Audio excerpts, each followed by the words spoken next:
This is The Face. The face நேயர்களுக்கு வணக்கம். தேர்தல் நெருங்கிவிட்டது. எப்பொழுது வேண்டுமானாலும் தேர்தல் தேதி அறிவிக்கப்படலாம். ஒவ்வொரு கட்சியிலும் விருப்ப மனு விநியோகம் நடந்து கொண்டிருக்கிறது. வேட்பாளர் யார் அப்படிங்கிறத தேர்வு செய்வதற்கான ப்ராசஸ் நடந்துட்டு இருக்கு. எந்த தொகுதியில் யாரை நிப்பாட்டலாம், இந்த தொகுதியில் கூட்டணி கட்சிக்கு சீட்டு கொடுக்கலாமா, இல்லை நாம நேரடியாக போட்டியிடலாமா, இந்த மாதிரி பல திட்டங்களும் செயற்திட்டங்களும் எல்லா கட்சியிலையும் பின்னணியில் நடந்துட்டு இருக்கு. அந்த வகையில் பார்க்கும் பொழுது திமுக இந்த முறை ஒரு முக்கியமான வேலையை செஞ்சுட்டு இருக்காங்க. கடந்த 2021 சட்டமன்ற தேர்தலில் அதிமுக நேரடியாக ஜெயிச்ச 66 தொகுதிகளில் கூடுதலாக கவனம் செலுத்துறாங்க. அந்த 66 தொகுதிகளில் நாம் தோற்றதற்கான காரணம் என்ன, அதிமுக வெற்றி பெறதுக்கான காரணம் என்ன செஞ்சால் அந்த தொகுதிகளில் நம்ம இந்த முறை அதிகமான தொகுதிகளில் ஜெயிக்க முடியும், அதற்கு எந்த மாதிரி வேட்பாளரை சூஸ் பண்ணலாம். ரொம்ப முக்கியமாக நேரடியாக திமுகவே போட்டிட்டு தோற்ற தொகுதிகளில் இந்த முறை வெற்றி பெறுவதற்கு என்னெல்லாம் செயலுங்கிற செயல் திட்டம் ஒரு பக்கம் நடந்துட்டு இருந்தால் கூட, கூட்டணி கட்சி போட்டிட்டு தோற்ற தொகுதிகளில் இந்த முறை கூட்டணி கட்சிக்கு சீட்டு கொடுக்கலாமா, இல்லை நாம் நேரடியாக போட்டியிடலாமா அப்படிங்கிற சபையும் எடுத்துகிட்டு இருக்காங்க. ஸோ அந்த வகையில் இந்த முறை திமுக கவனம் செலுத்தக்கூடிய ஒரு தொகுதியாக ஊத்தங்கரை தொகுதி இருக்குது. ஊத்தங்கரை ஒரு தனி தொகுதி. 2008 தொகுதி மறுசீரமைப்பு பணிக்கு பிறகு உருவாக்கப்பட்ட தொகுதி. 3 எலெக்ஷன் அங்கே நடந்திருக்கு. 2011, 2016, 2021. இந்த 3 எலெக்ஷன்லையுமே அதிமுக அங்கே ஜெயிச்சிருக்கு. 2011, 2016 மனோரஞ்சிதம் நாகராஜ் என்கிறவர் தான் எம்எல்ஏ இருந்திருக்காங்க. 2021 TM தமிழ்செல்வம் அப்படிங்கிறவர் ஜெயிச்சிருக்காரு. இப்போ அவர் தான் அங்கே எம்எல்ஏ. 2011 எலெக்ஷனில் அங்கே சீட்டு வந்து கொடுக்கப்பட்டது திமுக சார்பாக விசிகாவிற்கு. ஸோ தோல்வி அடைகிறாங்க. 2016 எலெக்ஷனில் நேரடியாக திமுகவை போட்டியிடுகிறது, தோல்வி அடைகிறாங்க. 2021 எலெக்ஷனில் காங்கிரஸுக்கு சீட்டு கொடுக்கப்படுகிறது, தோல்வி கிடைக்கிறது. ஸோ இந்த தோல்வி எப்படி நிகழ்ந்தது, என்ன வாக்கு வித்தியாசத்தில் அதிமுக ஜெயிச்சிருக்காங்க அப்படின்னு பார்த்தீங்கன்னா, 2011 எலெக்ஷனில் மனோரஞ்சிதம் நாகராஜ் வந்து வாங்கிய வாக்குகள் 90,381. இரண்டாவது இடம் வந்தவங்க முனியம்மாள் என்கிற கேண்டிடேட் பிசிக சார்பாக, அவங்க வாங்கிய வாக்குகள் 51,223. 39,158 வாக்குகள் வித்தியாசத்தில் ஜெயிச்சிருக்கிறாங்க.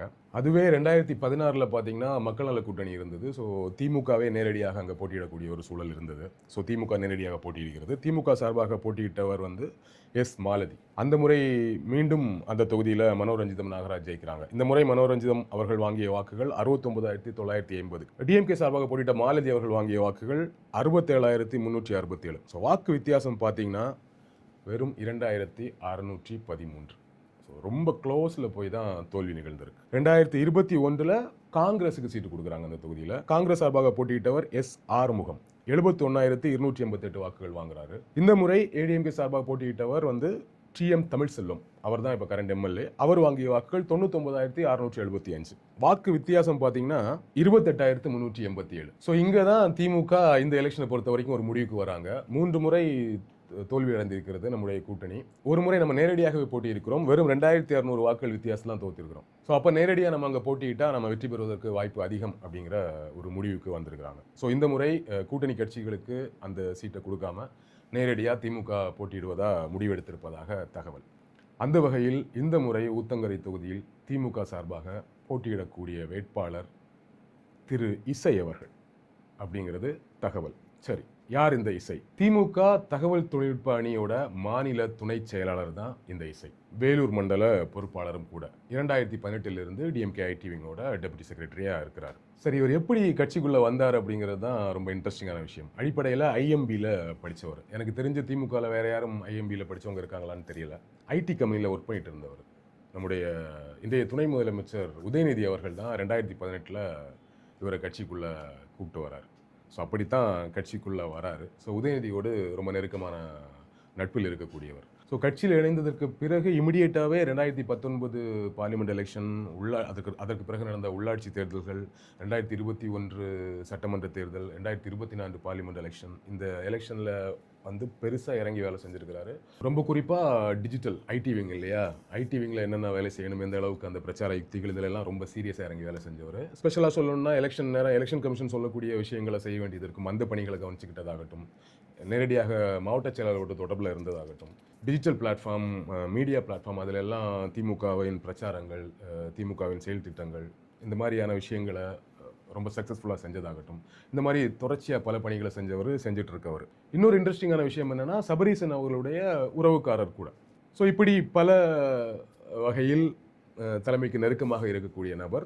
டிஜிட்டல் பிளாட்ஃபார்ம் மூலியமாக, சமூக வலைதளங்கள் மூலியமாக எல்லாருக்குமே தமிழ்நாடு முழுக்க இருக்கக்கூடிய திமுக தொண்டர்களுக்கு தெரிந்த நபர். அவருடைய கிருஷ்ணகிரி மாவட்டத்தில் ரொம்ப பரிச்சயமான ஒரு நபர். ஸோ இந்த விஷயங்களெல்லாம் வச்சு பார்க்கும் பொழுது ஊத்தங்கரை தொகுதிக்கு போட்டியிட இசை அவர்கள் விருப்பப்படுறாரு. இவர் ரொம்ப கரெக்டாகவும் இருப்பார் அப்படிங்கிற முடிவுக்கு திமுக தலைமை வந்திருப்பதாக தகவல்கள் வந்து கொண்டிருக்கின்றன. எப்படியும் இன்னும் கொஞ்சம் நாட்களில் வேட்பாளர்கள் அறிவிப்பு வந்துடும். ஸோ வரும்போது நமக்கு தெளிவாயிடும் இந்த விஷயம். திமுக சீட்டு கொடுத்தா இவர் ஜெயிப்பாரா அப்படிங்கிற கேள்வியும் இருக்குல்ல. அந்த வகையில் ஊத்தங்கரை தொகுதியோட நிலவரம் என்ன அப்படின்னு நம்ம புரிஞ்சுக்கணும்னா தொகுதியில் இருக்கக்கூடிய பிரச்சனைகள் என்ன அப்படின்னு தெரியணும். தொகுதி கள நிலவரம் என்னன்னு புரியணும். ஸோ அப்படி பார்க்கும் பொழுது 3 முறையும் அதிமுக வேட்பாளர்கள் தான் ஜெயிச்சிருக்கிறாங்க. தொடர்ச்சியாக 3 முறை அதிமுக காரர்கள் தான் எம்எல்ஏ இருக்காங்க. ஸோ இந்த முறையும் அதிமுகவுக்கு ஓட்டு போடணுமா அப்படிங்கிறது ஒரு கேள்வி. சில தொகுதிகளில் பார்த்தீங்கன்னா காலங்காலமாக ஜெயிச்சிட்டே இருப்பாங்க. அவங்க தான் தொடர்ச்சியாக ஜெயிப்பாங்க. நட்சத்திர வேட்பாளராகவோ அல்லது நட்சத்திர ஒரு கட்சியோட ரொம்ப முக்கியமான நபராக இருப்பாங்க. இப்போ ஃபார் எக்ஸாம்பிள் துரைமுருகன் மாதிரியான நபர்களை சொல்லலாம். அதிமுகவில் எடுத்திங்கன்னா செல்லூர் ராஜு ஜெயிப்பார், விஜயபாஸ்கர் ஜெயிக்கிறாரு. இப்போ ஜெயக்குமார்லாம் தொடர்ச்சியாக பலமுறை ஜெயிச்சார் கடந்த எலெக்ஷனை தவிர. இந்த மாதிரி தொடர்ச்சியாக ஜெயிச்சுட்டு இருப்பாங்க. ஒரு நட்சத்திர வேட்பாளராகவே மாறிடுவாங்க. தொகுதியில் ஒரு பெரிய செல்வாக்கோட இருப்பாங்க. அப்படி இருக்கிறவங்க 3 முறை ஜெயிச்சுட்டா 4ஆவது முறை தோற்றுருவாங்கலாம் சொல்லிட முடியாது. அவங்க 4ஆவது முறை ஜெயிப்பாங்க, 5ஆவது முறையும் ஜெயிப்பாங்கன்னு வச்சுக்கோங்களேன். பட் அப்படி இல்லாமல் இங்கே முதல் 2 முறை மனோரஞ்சிதம் அவர்கள், இப்பொழுது 3ஆவது முறை தமிழ்செல்வம் அவர்கள். ஸோ அப்படித்தான் இருக்கு. ஒரு நட்சத்திர வேட்பாளர்கள் தொடர்ச்சியாக ஜெயிக்கிற தன்மை இல்லை. ஸோ தொடர்ச்சியாக 3 முறை அதிமுக ஜெயிச்சிருக்கு. இந்த முறை ஏன் நம்ம திமுக ஓட்டு போடக்கூடாதுங்கிறது அடிப்படையாக இயல்பாக மக்களுக்கு வரக்கூடிய ஒரு மனநிலை ஒன்று. அது திமுக ஒரு ப்ளஸ்ஸாக இருக்கும் ஒன்று. இன்னொன்று, ஆல்ரெடி ஏற்கனவே நம்ம பார்த்த இந்த 3 தேர்தல் வாக்கு சதவீதத்தை பற்றி பேசணும் இல்லையா. திமுக நேரடியாக போட்டியிடும்பொழுது ரொம்ப குறைவான வாக்கு வித்தியாசத்தில் தான் தோற்றுருக்காங்க. 2200 வாக்கு தான் கிட்டத்தட்ட. ஸோ அதுவுமே திமுக ஒரு பெரிய நம்பிக்கையை கொடுத்துருக்கு. ஆல்ரெடி இவர் அந்த மாவட்டத்தில் ஒரு பெரிய வேலையை செஞ்சுட்டு இருக்காரு இசை அவர்கள். அது ஒரு மக்கள் மத்தியில் அவருக்கு இருக்கக்கூடிய பரிச்சயம் வந்து ஒரு பெரிய ப்ளஸ்ஸாக மாறும் அப்படின்னு கருதுறாங்க. இன்னொரு முக்கியமான விஷயம், அந்த தொகுதியில் இருக்கக்கூடிய பிரச்சனை.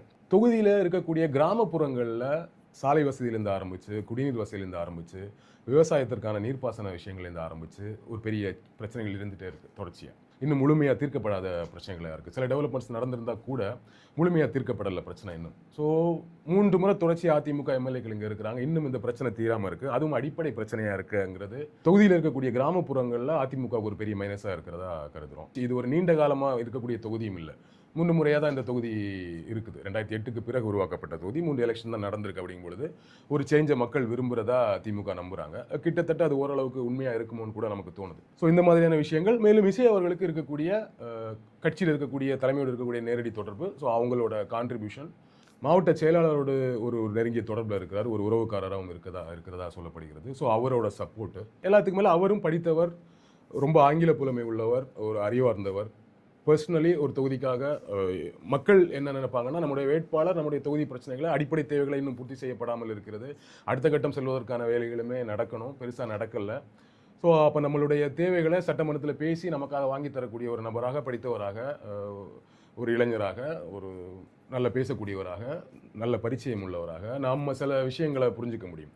நேரடியாக தலைமையோடு தொடர்பில் இருக்கக்கூடிய, தலைமையோடு ரொம்ப நெருக்கமாக பேசக்கூடிய, ஈஸியாக ஆக்சஸில் இருக்கக்கூடிய எம்எல்ஏக்கள் இருக்கக்கூடிய தொகுதியில் நிறைய நல்ல விஷயங்கள் நடக்கும். ப்ராக்டிக்கலி ஸ்பீக்கிங் அவங்களால ஈஸியாக பேசி சில விஷயங்களை வாங்கிட முடியும். மினிஸ்டர்ஸோட நேரடி தொடர்பில் இருக்கிறவங்களுக்கு வந்து அவங்க அந்த தொகுதியில் என்ன டெவலப்மெண்ட் பண்ண நினைக்கிறாங்களோ அந்த துறை சார்ந்த மினிஸ்டர்ஸோட ஒரு கான்டாக்ட் இருக்கவங்களுக்கு ஈஸியாக அவங்ககிட்ட அனுமதி வாங்கிட முடியும், ஒரு ஃபண்டு வாங்கிட முடியும், நிறைய டெவலப்மெண்ட்ஸ் நடக்கும். ஸோ இந்த ஏரியாலெல்லாம் இவர் ஸ்ட்ராங். ஒன்று தலைமையோட நேரடி தொடர்பில் இருக்கிறவர், இன்னொன்று சட்டமன்றத்தில் இந்த விஷயங்கள் எல்லாம் பேசி அவரால் அவருடைய தொகுதிக்கான கோரிக்கைகளை வைக்க முடியுங்கிறது ஒரு ப்ளஸ்ஸாக மக்கள் பார்ப்பாங்க. ரொம்ப முக்கியமாக ஆல்ரெடி ஐடிவிங்கில் இருந்ததுனால எல்லா கட்சியில் இருக்கக்கூடிய முக்கிய தலைவர்கள், மினிஸ்டர்ஸ் எல்லாரு கூடயுமே நேரடி தொடர்பில் இருக்கிறவங்க, நல்ல ஃப்ரெண்ட்ஷிப்பில் இருக்கக்கூடியவர். ஸோ அதுதான் ரொம்ப முக்கியமான ப்ளஸ். நாளைக்கு ஒரு எம்எல்ஏ ஆகிட்டா அந்த தொகுதிக்கான விஷயங்களை ரொம்ப ஈஸியாக கொண்டு வந்துட முடியும். தமிழ்நாட்டை பொறுத்த வரைக்கும் எலெக்ஷனில் மண்ணின் மைந்தன் அப்படிங்கிற கான்செப்டும் ஒர்க் அவுட் ஆகும். அந்த வகையில் பார்க்கும் பொழுது இசை அவர்களும் ஊத்தங்கரை தொகுதியில் இருக்கக்கூடிய மத்தூர் என்கிற ஊரில் பிறந்தவர், அந்த ஊரில் வளர்ந்தவர், அந்த ஊரில் தான் ஸ்கூல் ஸ்டடீஸ் எல்லாமே பண்ணியிருக்காரு. ஸோ அந்த வகையில் இதுவும் இந்த எலெக்ஷனில் ஒரு போட்டியிடுற பட்சத்தில் ஒரு ப்ளஸ்ஸாக மாறுறதுக்கு வாய்ப்பு இருக்குது. அங்கே இருக்கக்கூடிய மக்களும் இப்படி புரிஞ்சுப்பாங்க. அப்படிங்கிற பட்சத்தில் இசை அவர்கள் ஊத்தங்கரை தொகுதியில் போட்டியிடும் பொழுது வெற்றி பெறுவதற்கான வாய்ப்பும் அதிகமாக இருப்பதாக திமுக தரப்பு நம்புகிறது. ஸோ பார்க்கலாம், இன்னும் சில நாட்களில் வேட்பாளர் யார் ஊத்தங்கரை தொகுதிக்கு அப்படின்னு அறிவிச்சிருவாங்க. ஸோ அப்போ நமக்கு தெரிஞ்சிடும். அதற்கு பிறகு ஊத்தங்கரை தொகுதி பற்றி நிறைய விஷயங்கள் பேசலாம். தமிழ்நாடு முழுக்க எலெக்ஷன் நிலவரம் என்னென்ன நடக்க போகுது, என்னென்ன நடந்துட்டு இருக்குங்கிற விஷயங்களை தொடர்ந்து நம்ம வீடியோவில் பேசலாம். நன்றி, வணக்கம். This is the face.